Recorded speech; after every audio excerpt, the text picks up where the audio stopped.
26 नवंबर 1930 को कनाडा के the मेरिटन daily newspaper के फ्रंट पर एक खबर पब्लिश हुई जिसका टाइटल था विलेज ऑफ द डेड। इस खबर ने पूरे कनाडा में खौफ की लहर दौड़ा दी क्योंकि नॉर्थ कनाडा में एक पूरा का पूरा कबीला रातों रात कहीं गायब हो गया, वो भी बिना किसी निशानात के। दोस्तों, नॉर्थ कनाडा के दूर दराज इलाके में मौजूद ये है एंजिकोटी लेक, जिसके किनारे पर एक छोटी सी बस्ती में एस्किमो परिवार रहता था। इसमें करीब 100 से 150 लोग रहते थे जो इस लेक से पकड़कर अपना गुजारा करते थे। ये नॉर्थ कनाडा का वो इलाका है जहां हजारों नहीं बल्कि लाखों स्क्वायर किलोमीटर पर सिर्फ चंद हजार लोग ही बसते हैं और इसकी वजह यहाँ का सख्त तरीन मौसम है। एंजिकोटी लेक में मछलियों के सिवा आसपास के एरिया में जानवरों का शिकार भी होता है, इसीलिए कई शिकारी यहाँ आते रहते हैं। ये नवंबर 1930 का एक ठंडा तरीन दिन था। जो लिबेल नामी एक शिकारी इस इलाके से शिकार करने के लिए आया। शिकार में वो इस कदर बिजी हो गया कि उसे पता ही नहीं चला कि कब शाम हो गई। उसकी जहन में एक आइडिया था कि वो पास ही के कबीले में जाकर अपनी पनाह ले लेगा, क्योंकि इस कबीले के लोग बाहर से आए मुसाफिरों की खुशामद करने के लिए काफी मशहूर थे। लिहाजा जो लिबेल ने अपना सामान बांधा और एस्किमो की तरफ कदम बढ़ाने लगा। ये एक चांदनी रात थी, लेकिन दूर दूर तक बिल्कुल खामोशी छाई हुई थी। ना ही कोई शख्स नजर आ रहा था और ना ही किसी की आवाज। वो सिर्फ अपने कदमों की आवाज सुन पा रहा था। हालांकि जो पहले भी ऐसा कर चुका था, लेकिन आज कुछ न कुछ एबनॉर्मल जरूर था। वैसे नॉर्मली जब भी वह उस कश्ती के पास पहुंचता तो कुत्तों के भौंकने की आवाजें आने लगती थी, जो कि बस्ती वालों ने ही पाल रखे थे। लेकिन आज के दिन बस्ती के करीब पहुंचने पर भी सिर्फ वीरानी और सन्नाटा था। ये सब महसूस करते हुए जो ने अपने कदमों की रफ्तार को बढ़ा दिया। उसको लग रहा था कि शायद गांव वाले सो रहे हैं या फिर कहीं गए हुए हैं। अब दूर से ही वह बस्ती के खेमे देख पा रहा था, जिनमें से धुआं उठता हुआ भी दिखाई दे रहा था। लेकिन करीब पहुंचने पर भी उसको किसी की भी आवाज सुनाई ना दी। फाइनली जब जो लिबेल बस्ती में दाखिल हुआ तो वो यह देखकर हैरत जदा रह गया कि यहाँ पर ना कोई इंसान है और ना ही कोई जानवर। पर जो के लिए हैरानी की बात यह थी कि कुछ घरों के ऊपर से धुएं उठते हुए दिखाई दे रहे थे कि जैसे इनके अंदर कोई मौजूद हो। वो रेंडमली एक खेमे के अंदर गया, पर वहाँ पर भी उसको कोई दिखाई नहीं दिया। ऐसा ही हाल सारे खेमों का था।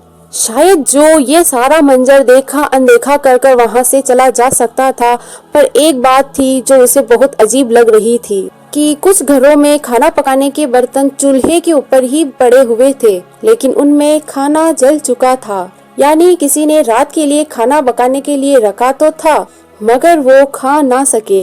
यहाँ तक कि बस्ती की औरतें जो कपड़ा बुनती थी, वो कपड़े भी वहाँ मौजूद थे और तो और सुई में धागा भी डला हुआ था।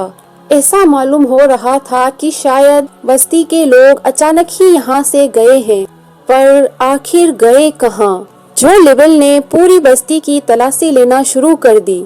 उसने देखा कि जो कुत्ते कबीले वालों ने पाल रखे थे वो भी खूंटियों से बंधे हुए थे, लेकिन कुत्ते भूख से मर चुके थे। हालांकि कुत्तों के सामने खाना तो मौजूद था, पर उनको खाना देने वाला कोई इंसान वहाँ पर मौजूद नहीं था। एक जगह पर उसको एक कब्र खुदी हुई दिखाई दी। इस कब्र को देखकर ऐसा मालूम हो रहा था कि इसको खोदे हुए ज्यादा टाइम नहीं हुआ होगा। ये देखकर जो लिबेल की परेशानी और डर में बहुत ज्यादा इजाफा हो गया था।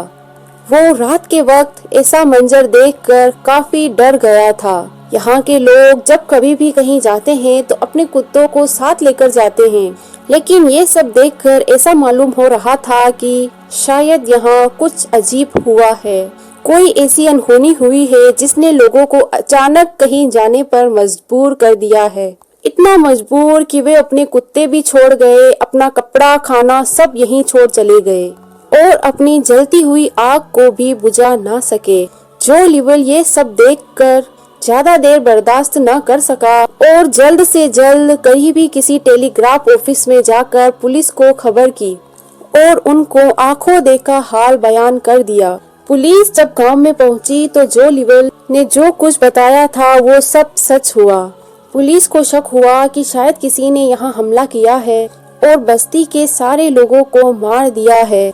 लेकिन अगर ऐसा होता तो बस्ती में कहीं खून के निशानात दिखते, और अगर ऐसा नहीं था तो मार धाड़ हुई होती तो किसी टूट फूट के निशान दिखते, पर ऐसा नहीं था। पुलिस ने गांव वालों को ढूंढने के लिए एक सर्च ऑपरेशन का आगाज कर दिया। इस सर्च ऑपरेशन में बहुत ही अनहोनी चीज देखने को मिली जो शायद जो ने भी नोटिस नहीं की थी। सारी बस्ती बर्फ से ढकी हुई थी, लेकिन उस बर्फ पर किसी भी पाँव के निशानात नहीं थे। वहाँ सिर्फ केवल एक ही शख्स के पाँव के निशानात मौजूद थे, वो थे जो लिवेल के। यानी अगर इस बस्ती में जो लिवेल के अलावा ना कोई गया ना आया तो बस्ती के सारे लोग गायब कहाँ हो गए। लेक के ऊपर भी बर्फ जमी हुई थी और बस्ती वालों की कश्तियाँ जमीन पर खड़ी थी। क्योंकि इस मौसम में मछलियों का शिकार नहीं होता, इसलिए सारी कश्तियों को किनारे पर लाकर खड़ा कर रखा था। अगर तो बस्ती वाले लेक में तैरकर कहीं जाते या उनको मारकर किसी ने उन्हें लेक में फेंक दिया होता तो लेक कहीं से टूटी हुई होती, पर लेक की बर्फ चारों तरफ से जमी हुई थी। पुलिस को इन्वेस्टिगेशन में यह भी मालूम पड़ा कि यह लोग जो लिवेल के आने से 8 दिन पहले ही गायब हो चुके हैं, क्योंकि कुत्तों की मौत 1-2 दिन भूखा रहने की वजह से नहीं होती, और घरों से निकलने वाला धुआं इस बात की निशानी थी कि इनको गए हुए यहाँ से ज्यादा अरसा नहीं हुआ, क्योंकि ये वो धुआं था जो लकड़ियाँ बुझ जाने के बाद भी काफी देर तक निकलता रहता है। पुलिस वालों के सामने ढेर सारे सवालात थे, लेकिन जवाब एक भी नहीं। कई महीनों के सर्च ऑपरेशन के बाद पुलिस ने इसे अनसोल्व का ठप्पा लगाकर हमेशा हमेशा के लिए बंद कर दिया, और वक्त बीतने के साथ साथ लोग भी इसको भूल गए। इस वाकये के 50 सालों के बाद 1984 में रोज़ेबोर और मिचेल ब्लेंडर नामक राइटर ने एक आर्टिकल लिखा जिसमें इस पूरे मामले को एलियंस से जोड़ने की कोशिश की। उन्होंने अपने आर्टिकल में बताया कि जब वो लोग इस एरिया को इन्वेस्टिगेट करने के लिए एंजिकोनी लेक के पास गए तो उन्हें वहाँ एक शिकारी और उसके 2 बेटे मिले। उन्होंने बताया कि अक्सर झील के ऊपर उड़ते हुए कुछ ऑब्जेक्ट्स देखे हैं जिनकी शेप मुख्तलिफ होती है, और वो उसी बस्ती की तरफ उड़ रहे थे जहाँ एस्किमो ट्राइब रहता था। इस स्टोरी को बेस बनाकर यह बताया गया कि शायद उस रात एलियंस उतरे थे और बस्ती में मौजूद सभी लोगों को अपने साथ ले गए। एलियंस की मौजूदगी और उनके हमलों का कोई भी ठोस सबूत इन दोनों के पास मौजूद नहीं था, इसलिए ज्यादातर लोगों ने इस पर यकीन नहीं किया और इस थ्योरी को रिजेक्ट कर दिया। इसके बाद कई लोगों ने एस्किमो कबीले की कई कहानियां बनाई, लेकिन हकीकत यह है कि इस वाकये को 100 साल होने को है, लेकिन आज तक इस सवाल का जवाब किसी के पास नहीं है कि आखिर एंजिकोनी लेक के बस्ती के लोग बिना किसी निशानात के चले कहाँ गए। एस्किमो कबीले के गायब होने का